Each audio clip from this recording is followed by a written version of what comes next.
So in this section, we're going to talk about this in-group and out-group phenomenon. And we're going to use one of my favorite stories, which is the star-bellied sneetches. And I'm not sure if people are familiar with Dr. Seuss's story about the star-bellied sneetches, but simply it is this in-group that has stars on their bellies, and the out-group which has no stars on their belly. And it really deals with this concept of what happens when, what are the mindsets, the attitudes, and the behaviors of people in the in group, as well as those who are in the out group, and what are their core motivations in being in each of those groups. What what we recognize is that um, ultimately people are after, the sneetches included, are after very similar things. We're looking for significance, we're looking for belonging, and we're looking for safety. Significance simply says that I am a person with purpose and power, and I can use that power for the good of others as well as myself.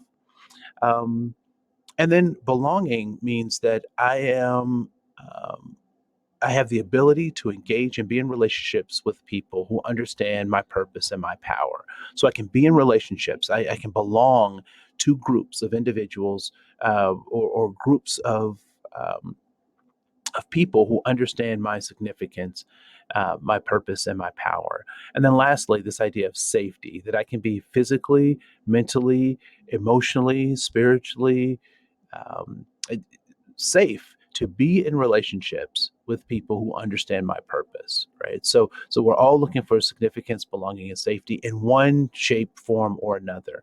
So why do kids join gangs? Because in some ways those gangs give them safety, significance, and belonging.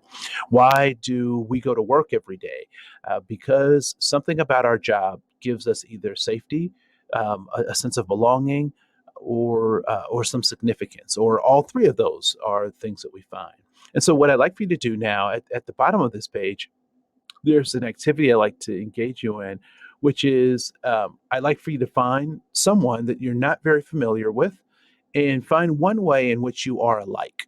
That could be, however you want to define that, right? So it could be a physical similarity. It could be an attribute or something that you like to do.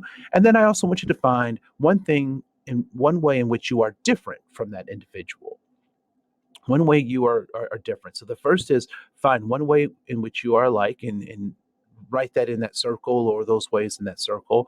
And then secondly, in the square, I want you to find one way in which you are different from that person. And then in the triangle, I want you to write down one value that you share. If you have more values, you can add more values, but a minimum of one value.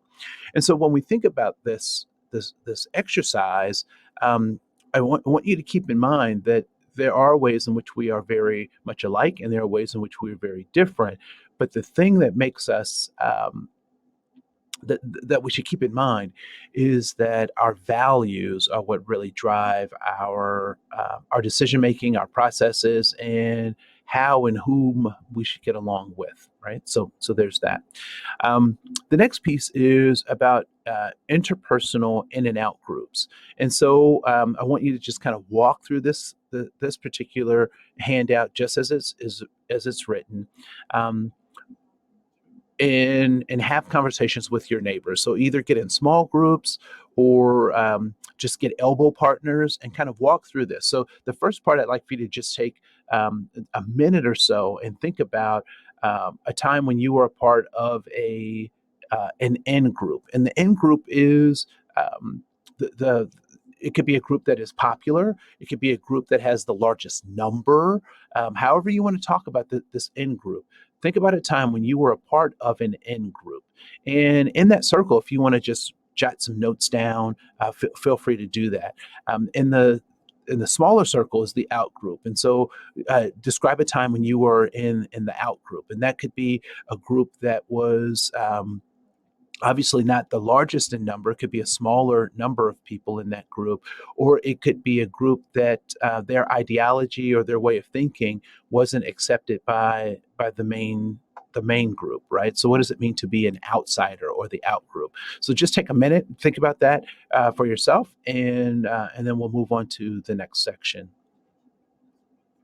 So down here, in the boxes that are following, I really want to focus on what are some of the thoughts of the in group, and what are, and you'll see that lower down as well. What are some of the behaviors of the in group? So, what are some of the thoughts in the in group?